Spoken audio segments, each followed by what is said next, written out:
Hello friend, आज हम सीखेंगे क्लास 10th के चैप्टर नंबर 7 निर्देशांक ज्यामिति के बारे में। इसको हम 3 पार्ट में समझेंगे। सबसे पहला पार्ट हमारा होगा इंट्रोडक्शन यानी परिचय, जिसमें हम इस चैप्टर के सभी संबंधित सूत्र और उसकी थ्योरीज के बारे में जानेंगे। पार्ट 2 में देखेंगे एक्सरसाइज नंबर 7.1 का कंप्लीट सॉल्यूशन, और पार्ट 3 में हम लोग देखेंगे एक्सरसाइज नंबर 7.2 का कंप्लीट सॉल्यूशन। तो एक्सरसाइज नंबर 7.1 और 2 के सॉल्यूशन का लिंक इस वीडियो के डिस्क्रिप्शन में दिया हुआ है, वहां से भी उसको आप देख सकते हैं। तो शुरू करते हैं हम अपना चैप्टर निर्देशांक ज्यामिति। तो इस चैप्टर को शुरू करने से पहले हम थोड़ा सा ये समझ लेंगे कार्टेशियन प्लेन के बारे में। बेसिक चीज़ें आप लोगों को पता है, लेकिन हम थोड़ा सा इंट्रोड्यूस करेंगे। तो सबसे पहले इसमें क्या है, इसको हम क्या बोलते हैं, एक्स एक्सिस, और ये हमारी कौन सी वाई एक्सिस है, वाई एक्सिस है। और हमारी इस साइड इस डायरेक्शन में क्या होता है, एक्स हमारा पॉजिटिव होता है, इस डायरेक्शन में वाई पॉजिटिव होता है, यहाँ पर एक्स नेगेटिव और यहाँ पर वाई नेगेटिव। इसको हम बोलते हैं फर्स्ट क्वाड्रेंट, इसको हम बोलते हैं क्या, सेकंड क्वाड्रेंट, इसको क्या बोलते हैं हम लोग, थर्ड क्वाड्रेंट, और इसको क्या बोलते हैं हम लोग, फोर्थ क्वाड्रेंट। तो हमारे कार्टेशियन प्लेन में कितने क्वाड्रेंट होते हैं, 4 क्वाड्रेंट। फर्स्ट क्वाड्रेंट की अगर हम बात करें तो इसमें क्या है, एक्स भी पॉजिटिव और वाई भी पॉजिटिव, मतलब इसमें जो भी पॉइंट होगा उसका एक्स कोऑर्डिनेट और वाई कोऑर्डिनेट दोनों क्या होगा, पॉजिटिव। इसी तरह से अगर सेकंड में आए हम, सबसे पहले एक्स देखते हैं, एक्स क्या है यहाँ पर, नेगेटिव, एक्स नेगेटिव, और वाई क्या है, इसमें वाई क्या है, पॉजिटिव। तो इसमें एक्स नेगेटिव होगा और वाई पॉजिटिव। इसी तरह थर्ड क्वाड्रेंट में देखें तो एक्स भी नेगेटिव होगा और वाई भी नेगेटिव। फोर्थ क्वाड्रेंट में क्या हो जाएगा हमारा, एक्स क्या है, पॉजिटिव, और वाई क्या है हमारा, नेगेटिव। तो इतनी चीज़ें हम समझ लिए हैं। अब हम आते हैं अपने मेन चैप्टर पर। इस चैप्टर में हम 2 चीज़ों के बारे में बेसिकली सीखेंगे। सबसे पहली चीज़ होगी हमारी 2 बिंदुओं के बीच की दूरी, और दूसरा होगा हमारा विभाजन सूत्र यानी सेक्शन फार्मूला। तो यदि हम मान लें कि 2 बिंदु P और Q हैं, 2 बिंदु कौन कौन से हैं, P, एक बिंदु हमारा यहाँ पर P है और यहाँ पर दूसरा बिंदु हमारा कौन सा है, Q। और P के अगर निर्देशांक क्या है, x1, y1, और पॉइंट Q के निर्देशांक हैं x2, y2।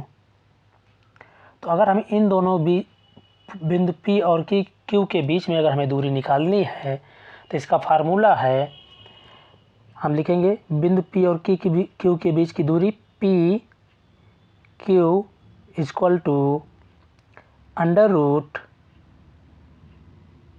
क्या लिखेंगे, x2 minus x1 plus y2 minus y1। इसका स्क्वायर रहेगा, इसका भी स्क्वायर रहेगा। ठीक, इस फार्मूले से हम इन 2 बिंदुओं के बीच की दूरी हम क्या करेंगे, निकाल लेंगे। लेकिन एक चीज़ और समझनी होगी हमें, यदि कोई 2 बिंदु ऐसे हैं जो कहाँ पर लाई कर रहे हैं, एक्स एक्सिस पर लाई कर रहे हैं या वाई एक्सिस पे ही लाई कर रहे हैं। लाई करने का मतलब है एक्स एक्सिस पे या वाई एक्सिस पर ही स्थित हैं। जैसे अगर हम एग्जांपल से देखें, एक एग्जांपल क्या हम ले लेते हैं कि 2 पॉइंट हमारे हैं, एक पॉइंट P है, यहाँ पर है, कहाँ पर ये P यहाँ पर है, इसके कोऑर्डिनेट क्या हो जाएंगे, एक्स एक्सिस पे कितना 4, वाई एक्सिस पे 0, और दूसरा पॉइंट कहाँ है, यहाँ पर 9 पर है ये। अगर हमारा पॉइंट Q है तो इसके कोऑर्डिनेट हो जाएंगे 9, 0।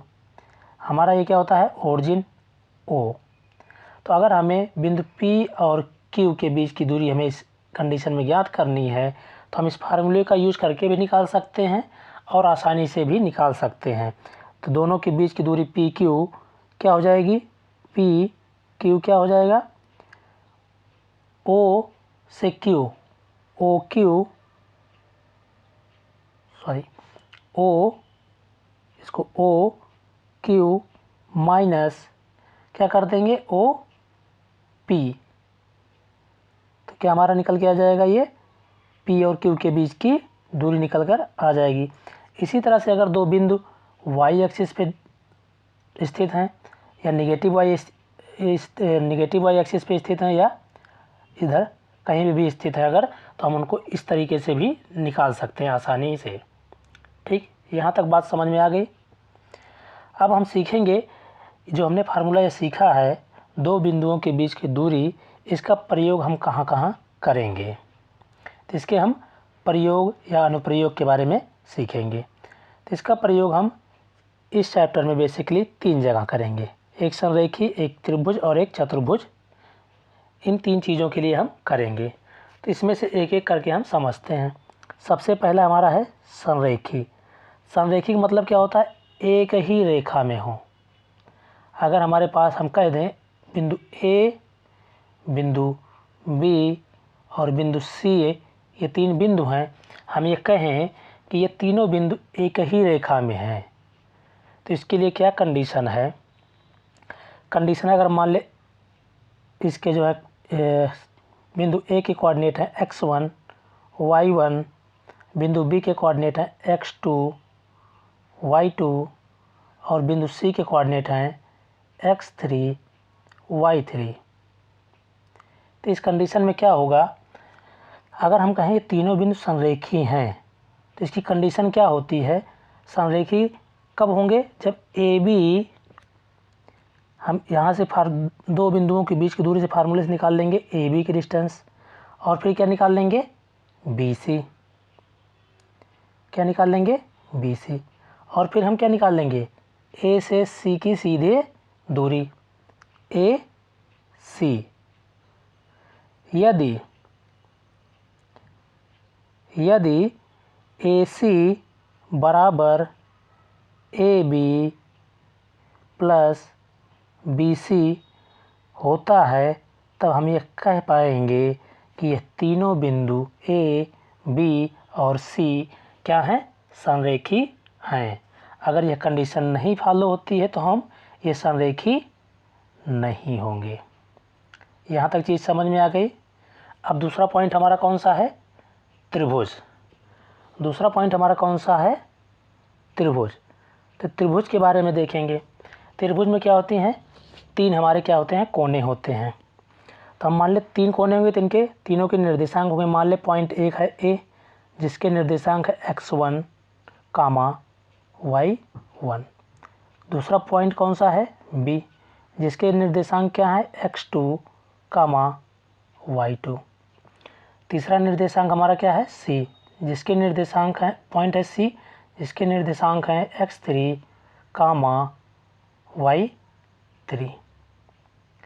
तो हमारे पास अगर 3 पॉइंट दिए हुए हैं तो हम ये कैसे जान पाएंगे कि तीनों पॉइंट मिलकर एक त्रिभुज बनाएंगे अथवा नहीं। तो इसके लिए हम इसको समझने के लिए पहले हम एक त्रिभुज निर्माण कर लेते हैं, फिर कंडीशन को समझेंगे कि कैसे होगा। हमने मान लिया ये पॉइंट ए है, ये पॉइंट बी है और ये पॉइंट सी है। ठीक, सभी के कोऑर्डिनेट या निर्देशांक यहाँ पर हमने मान लिए हैं। तो हम इस फार्मूले का दो बिंदुओं के बीच की दूरी का फार्मूले का प्रयोग करते हुए क्या निकालेंगे, दूरी ए बी निकाल लेंगे। फिर क्या निकाल लेंगे, बी सी, और फिर क्या निकालेंगे बी सी। फिर उसके बाद सी ए या ए सी कोई भी कर सकते हो, हम सी ए निकाल लेंगे। तीनों की दूरी हम, तीनों की लंबाई हम निकाल लेंगे। मतलब इससे हमें क्या मिल गया, तीनों भुजाओं की लंबाई हमें मिल गई त्रिभुज की। तो त्रिभुज तभी फॉर्म होता है जब त्रिभुज की किन्हीं दो भुजाओं का योग तीसरी भुजा से क्या हो, अधिक हो। त्रिभुज के किन्हीं दो भुजाओं का योग तीसरी भुजा से अधिक हो, तभी त्रिभुज का फॉर्मेशन हो सकता, तभी त्रिभुज बनेगा, अन्यथा की स्थिति में त्रिभुज नहीं बनेगा। तो इसमें हमारे पास क्या हो जाएगा, ए बी आ जाएगा, बी सी आ जाएगा, सी ए। हम इसमें से क्या करेंगे, किसी दो को ऐड कर लेंगे, ए बी और बी सी को ऐड करके देखेंगे सी ए से अधिक है, ठीक। फिर बी सी और सी ए को ऐड करके देखेंगे ए बी से अधिक है, सही है। और उसके बाद सी ए और ए बी को ऐड करके देखेंगे कि बी सी से अधिक है या नहीं। अगर अधिक है, अगर ये तीनों कंडीशन फुलफिल हो जा रही हैं तो क्या हो जाएगा, हमारा ये त्रिभुज बनेगा। इसको हम यहाँ लिख कर समझ लेते हैं, क्या, A B plus B C greater than किससे होना चाहिए, सी ए। और क्या होना चाहिए, B C plus C A greater than A B. फिर C A plus A B greater than क्या होना चाहिए हमारा, बी सी। ये तीन कंडीशंस हमारी फुलफिल होनी चाहिए, तीनों की तीनों कंडीशंस फुलफिल होनी चाहिए, तभी हमारा त्रिभुज का निर्माण हो सकता, अन्यथा की स्थिति में नहीं होगा। अब त्रिभुज हमारा मान लीजिए कि बन गया, ये कंडीशन तीनों फुलफिल हो गई। अब हम ये कैसे बता पाएंगे कि कोई त्रिभुज समबाहु त्रिभुज है या समद्विबाहु त्रिभुज है या फिर क्या है, समकोण त्रिभुज है। समबाहु त्रिभुज की कंडीशन क्या होती है, समबाहु त्रिभुज ऐसा त्रिभुज जिसकी तीनों भुजाएं क्या होती हैं, समान। तो इस स्थिति में अगर ए बी बराबर बी सी, तो समबाहु त्रिभुज की कंडीशन क्या हो जाएगी, हम सभी भुजाओं की लंबाई निकाल चुके होंगे, तो समबाहु त्रिभुज की लंबाई, समबाहु त्रिभुज कंडीशन क्या हो जाएगी, यदि हमारी तीनों भुजाएं ए बी बराबर बी सी बराबर सी ए हो जाएगा, तो हम क्या कह देंगे, ये समबाहु त्रिभुज है। दूसरा कौन सा होगा हमारा, समद्विबाहु त्रिभुज। समद्विबाहु त्रिभुज यानी जिसकी जो है दो भुजाएं आपस में बराबर हों। तो कोई दो भुजाएं बराबर, ए बी बराबर बी सी भी हो सकती है, सी ए बराबर बी सी भी हो सकता है, और ए सी और ए बी भी बराबर हो सकते हैं। तो जिसकी दो भुजाएं क्या हों आपस में, दो भुजाएं आपस में क्या होंगी, बराबर होंगी, तो वो हो जाएगा हमारा कौन सा त्रिभुज, समद्विबाहु त्रिभुज। फिर तीसरा कौन सा बन सकता है, समकोण त्रिभुज। समकोण त्रिभुज बनने की कंडीशन क्या आएगी, हमारे पास तीन चीज़ें आई रहेंगी, ए बी और बी सी और सी ए। तो इसमें जो सबसे बड़ी भुजा होगी, हम मान ले रहे हैं कि इसमें सबसे बड़ी भुजा भी ए बी है, तो ए बी को हम क्या मान लेंगे, विकर्ण। और इन दोनों में से किसी एक भुजा को आधार मान लेंगे और दूसरी भुजा को लंब। आप किसी को भी लंब या आधार मान लेंगे, दोनों में से किसी को भी, ठीक। तो जो सबसे बड़ी भुजा रहेगी उसको हम क्या मानेंगे, कर्ण, सबसे बड़ी भुजा जो रहेगी तीनों में से। तो हमने ये मान लिया कि ए बी सबसे बड़ी भुजा है। तो इस कंडीशन में अगर ए बी स्क्वायर बराबर बी सी का स्क्वायर प्लस सी ए का स्क्वायर, अगर ये कंडीशन फुलफिल होती है तब हम ये कह सकेंगे कि वह त्रिभुज क्या हो जाएगा, समकोण त्रिभुज। यहाँ तक चीज़ें समझ में आ गई, कोई डाउट नहीं। अगला पॉइंट हमारा कौन सा है, चतुर्भुज। तीसरा पॉइंट हमारा कौन सा था, चतुर्भुज। चतुर्भुज में कितने बिंदु होंगे हमारे, चार बिंदु होंगे। तो हमारे चार बिंदु होंगे ए बी सी डी। इनके निर्देशांक ए के हो जाएंगे x1 x2, बी के हो जाएंगे x2 x3 sorry x2 y2, सी के रहेंगे x3 y3 और डी के रहेंगे x4 और y4। तो कोई त्रिभुज अगर वो वर्ग है, कोई चतुर्भुज वर्ग है या नहीं, इसका निर्धारण हम कैसे करेंगे। ये मान लेंगे कि हम क्या है, एक चतुर्भुज बन रहा है ए बी सी डी। तो अगर कोई चतुर्भुज वर्ग है तो इसके लिए क्या कंडीशन होगी कि इसकी चारों भुजाएं क्या हों, बराबर, यानी ए बी बराबर बी सी बराबर सी डी बराबर डी ए। और क्या कंडीशन होगी, साथ में वर्ग के क्या होते हैं, दोनों विकर्ण आपस में क्या होते हैं, बराबर। तो एक कंडीशन ये फुलफिल होनी चाहिए, दूसरी कंडीशन क्या होगी, ए सी विकर्ण ए सी बराबर विकर्ण बी डी। ये सब चीज़ें हम कैसे निकालेंगे, दो बिंदुओं के बीच की दूरी का सूत्र लगा करके। अगर ये दोनों कंडीशन हमारी फुलफिल हो जाती हैं तो ये क्या हो जाएगा, वर्ग। अगर इसमें से केवल एक ही कंडीशन, हमारी पहली कंडीशन अगर फुलफिल होती है, ये अगर केवल पहली कंडीशन हमारी फुलफिल होती है तो ये क्या क्या हो जाएगा, दूसरी अगर बराबर नहीं होंगे आपस में दोनों, तो क्या हो जाएगा, ये समचतुर्भुज। समचतुर्भुज।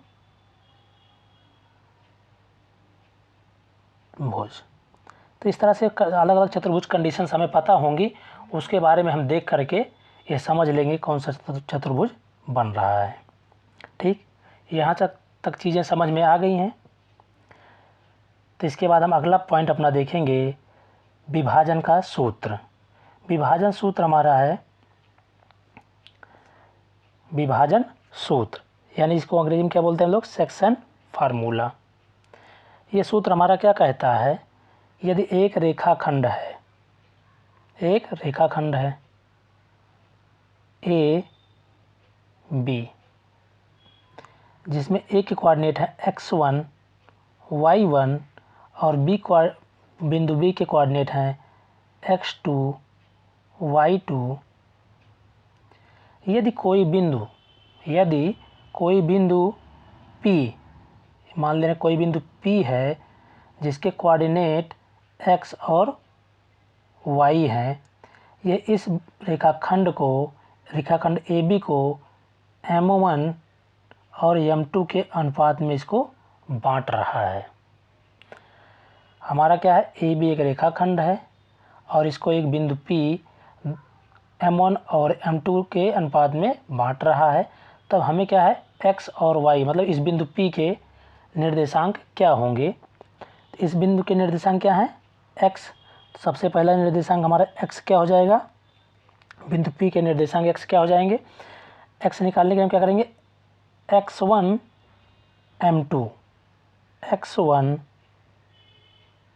M2 प्लस x2 M1 अपान M1 प्लस M2, और दूसरा कोऑर्डिनेट y क्या हो जाएगा, इसी तरह से y1 M2 plus y2 M1 अपान M1 प्लस M2। ये हमारे दो फार्मूले इम्पोर्टेंट होंगे जो एक्सरसाइज नंबर 7.2 में पूर्णतया प्रयोग में आएंगे। यहाँ पर एक चीज़ और समझनी है हमें थोड़ी सी। अगर अब तक हमारे पास क्या था, रेखाखंड था, उसको एक बिंदु M1 और M2 के अनुपात में बांट रहा था, तब हमारे पास ये फार्मूला था। लेकिन एक कंडीशन ऐसी दी हो कि अगर हमारे पास एक रेखाखंड AB है, AB,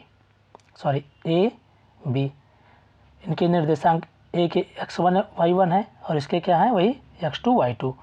कोई बिंदु P है, इसके भी निर्देशांक हमें x और y पता है। अब हमसे पूछ क्या रहा है कि ये बिंदु P इन दोनों को, इस रेखाखंड को किस अनुपात में बांट रहा है। तो अगर हमें ये चीज़ निकालनी होगी तो हम इसको ये मान लेंगे, ये बिंदु P इसको K/1 में बांट रहा है।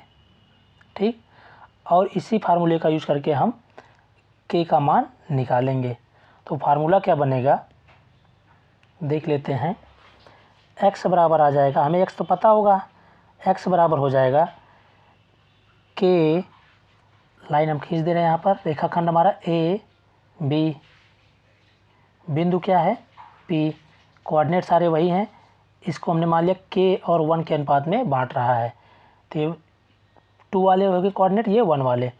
x1 में क्या आ जाएगा, x में क्या आ जाएगा, x1 इंटू 1, x1 इंटू 1 हो जाएगा x1 plus x2 into K, यानी KX2 अपान M1 प्लस M2 होता था, यहाँ पर क्या है K1 प्लस 1।